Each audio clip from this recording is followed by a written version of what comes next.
God is good all the time, and all the time God is good. I want to start right there because God really is good. I think I'm gonna just come on here and shout out God for just keeping me with my enclosed in my right mind.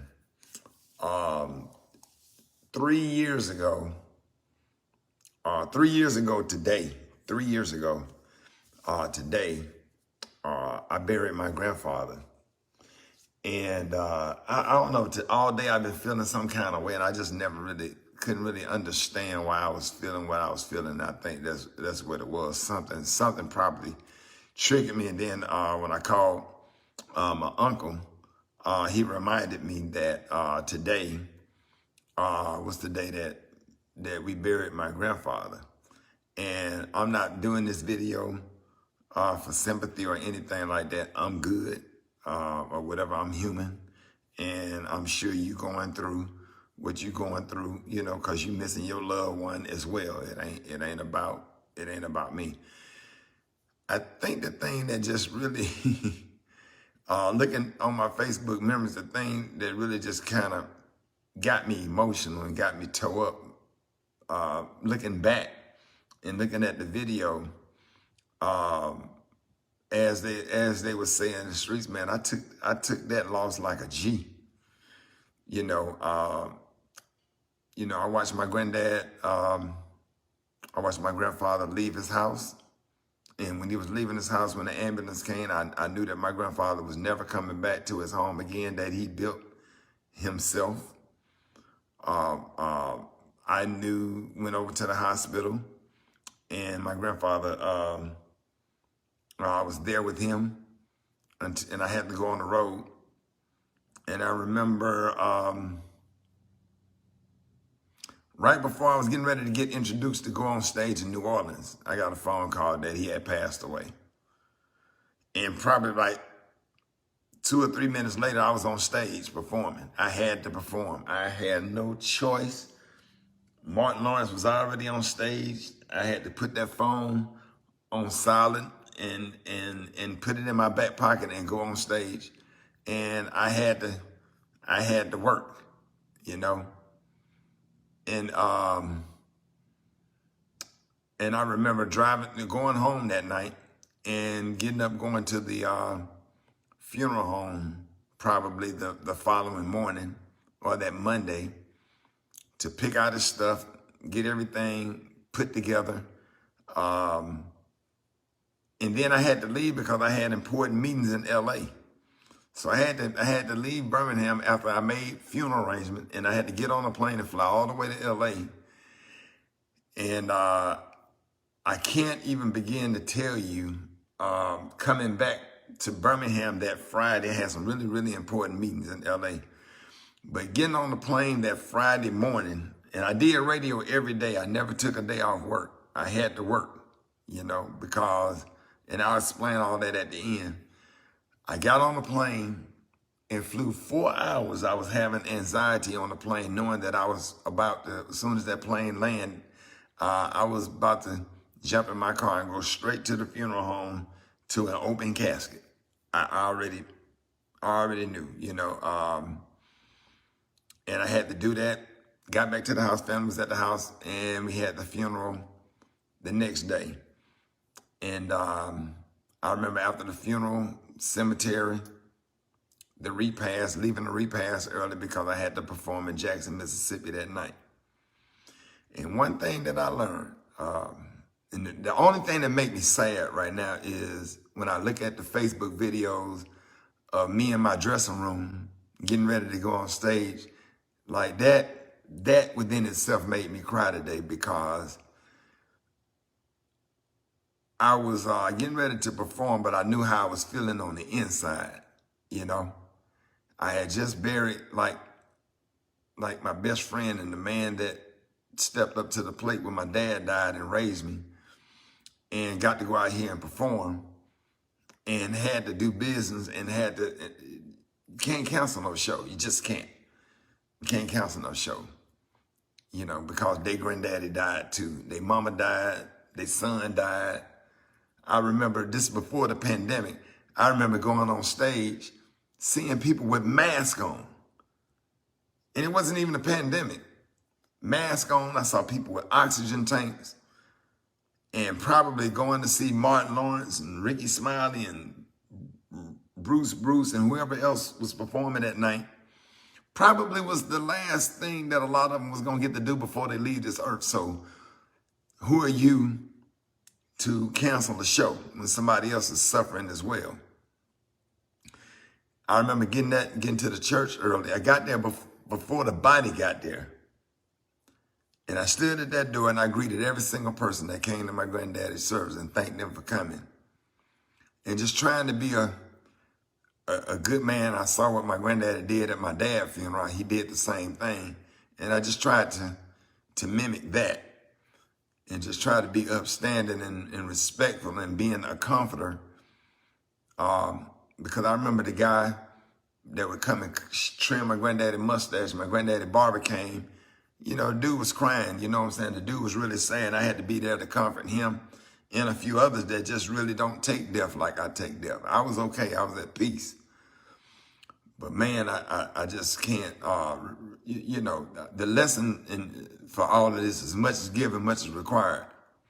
And everything that God puts you through is only a test. God let you go through certain situations sometime. You know, of course, people are going to die. But yeah, they're going to die. But how are you going to handle it? And you just can't make it about you all the time. And I didn't make it about me. I made sure that business got taken care of. I made sure that tears was wiped. People was comfortable. My granddad was dressed nice. His service was taken care of. And people laughed at my comedy shows the night he died and the night I buried him. And it was a big responsibility. And when you go back and look at those videos, knowing that I just felt bad for my kids, because my kids just, my granddad would keep my kids when I would go out of town and do shows. You know, and that's the only thing that just really make me sad, because how it made them feel. And just trying to be in a good mood around the house to make sure that they was happy and they was comfortable. You know, my daughters was pretty sad. You know,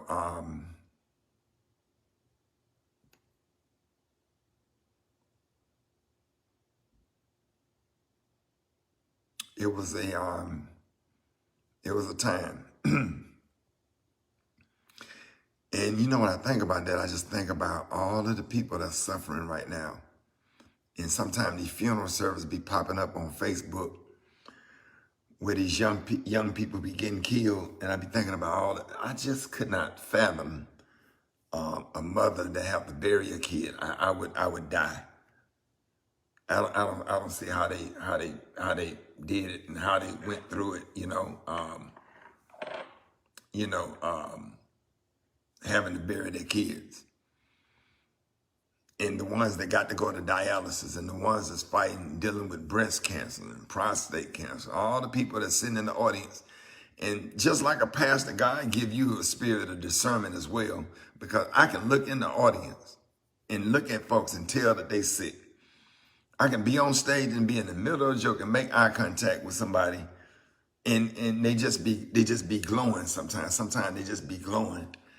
And sometimes when I'm performing, and I'm sure a lot of pastors can relate to this, sometimes when I'm performing, I just have a spirit of discernment that's so deep and intense. I can just literally look at people and tell that they suffering. The ones that suffering. I can look at the ones in the audience and tell that they sick. And that was one of the things I was like, man, I'm so glad that I didn't cancel that show, and I manned up and went and did that show, man. Look at all these people sitting in the audience, and not even just the one that's suffering, just the one that just probably spent their last dime just to come to the comedy show, you know? So yeah, December the 8th was the day that I buried my grandfather. I'll never forget it. I knew I was feeling funny today, and then my uncle called me and reminded me and said, hey, you know, 3 years ago, we buried your granddad today. And, you know, But God is good. You know, God will wipe all your tears away. And if you're going through stuff and you're going through trials and tribulation, I just want you to, the message for all of this, just remember that all of this is just a test. It's a test. You know, sometimes God is preparing you for other things. And sometimes God is just preparing you to be the man and putting you, be the man of your family and the head of the household and putting you in a leadership role. So sometimes you have to go through stuff. And sometimes God is just watching how you handle stuff. I got a friend on here that had to bury her husband whose son played college football. I see you. I don't want to put your business out there. But I appreciate you, and I remember the conversation that we had. And but man, when you're going through stuff, get counseling. It's okay to cry. Go and get the therapy and the help that you need. But man, reach out and try to be something for somebody else, man, because all of it is just a test. And remember that God will give you double for your trouble. God will give you double for your trouble. Everything that you go through is only a test. I want somebody out there, y'all pray for Maxine 3. She buried her mother. She one of my Facebook followers. Was supposed to be coming to my comedy show in Montgomery. She was supposed to be bringing Miss Janie, and her mother died that night. Her mother got rushed to the hospital while they were headed to Montgomery the night before Thanksgiving, and her mother died. Pray for Maxine 3. Pray for every single person that's grief-stricken and that's going through a terrible. The holidays ain't a happy time for everybody. Some people got to go visit a cold grave on Christmas. There's going to be a lot of mothers not pulling up for Christmas and a lot of grandmothers not pulling up for Christmas. I played This Christmas by Donny Hathaway on the radio, and Brat turned the microphone off. She couldn't even take it. And her grandmother been dead a long time. I know my grandmother's been dead 19 and 20 years, both of them. But, you know, I just want everybody to be encouraged. I want y'all to reach out and help somebody that's grief-stricken, that's going, I'm fine, don't worry about me. You don't have to inbox me, none of that stuff or whatever. If I cry, I just cry. I'm a man about mine. I'm good. I'm at peace. The only thing, like I said earlier, that was just kind of made me feel sad looking at the videos from 3 years ago with me in my dressing room before I was going on stage, knowing damn well I just buried my grandfather. And what I had been through that day, and now I'm about to go up on stage and perform, I just don't even, looking back at it now, I don't even see how I did it. You know what I mean? But I want everybody to reach out and put all your love and energy into other people that's suffering and people that's grief-stricken and people that don't have food, whether your ministry is feeding people or just caring about somebody. But it was 3 years ago today. And just to show you how good God is, I'm here. I survived it. I made it. I'm sitting here with a big smile on my face tonight. Like, you know, I'm good. And I just thank God for my life and for having, having a great, you know what? It's so funny because I got a little, I'm just going to show y'all. I'm kind of sentimental. I think I probably showed y'all this before. So I'm in my bathroom. And the reason I did the video in here because the lighting is good. So my grandma, it's just a little fun factor right here. My grandma been dead. Parents been dead 20 years. I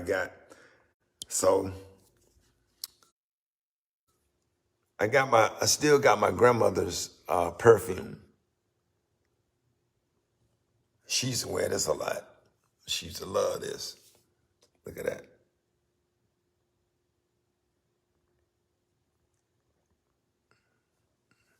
So I have this in my bathroom. Got the little angel lady named Miss Gray gave me some years ago. It light up, but keep a little angel right here. But this is my grandmother's glasses and my grandmother's perfume. This is my other grandmother hairbrush. My grandmother had long beautiful hair.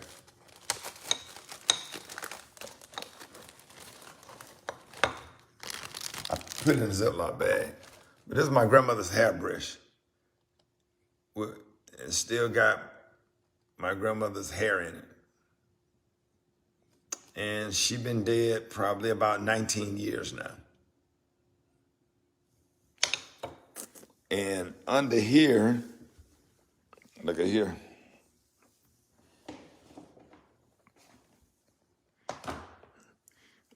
Got my grandma's house shoes. My grandmother wore these house shoes everywhere.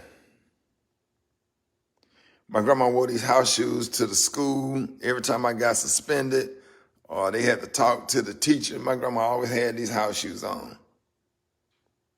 My friends used to say, why your grandma got those house shoes on? Just called my grandma the Iron Sheik. My grandmother was obsessed.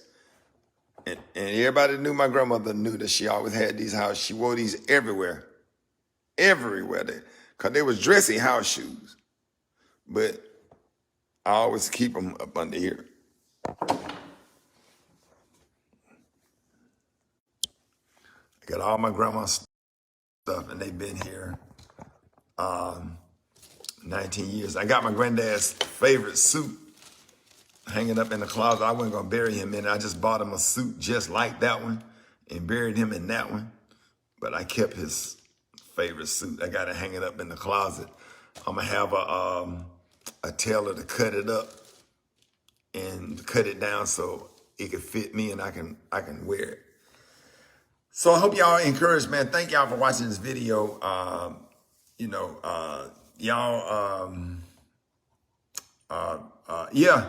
Yeah, Cheryl Fisher. So my grandmama knew your mama, so they probably went and bought those house shoes together. Yeah.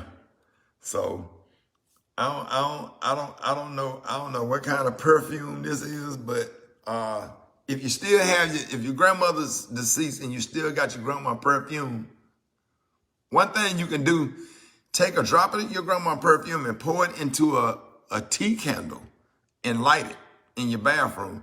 And it smells like your grandmama in the bathroom getting dressed for church. No lie. Sometimes I'll do it on a Sunday morning if I'm going to church. I'll pour some perfume inside the tea candle and light it. And it smells like my grandmama in here getting ready to go to church. So that's a little fun stuff that I do.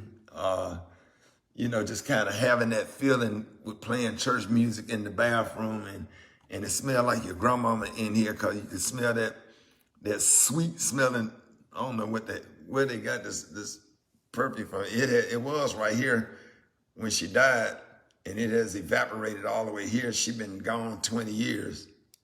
And this is, it says Esprit, E-P-R-I-S or whatever. Yeah, this is some of her favorite perfume. So, be encouraged, man. I hope y'all have a happy holiday. I don't know what this was. This is some of the last perfume before she died. She used to wear this a lot. Oh yeah, she used to wear this at First Baptist Kingston right here. I remember this smell. Yeah, this walk with me, Lord, walk with me. Yeah, I remember all these perfumes. Wow. All right, y'all. Y'all, and also a little memorial for my niece that was died of sickle cell, Paris.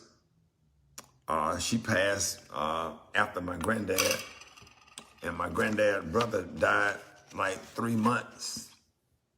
My Uncle Thomas.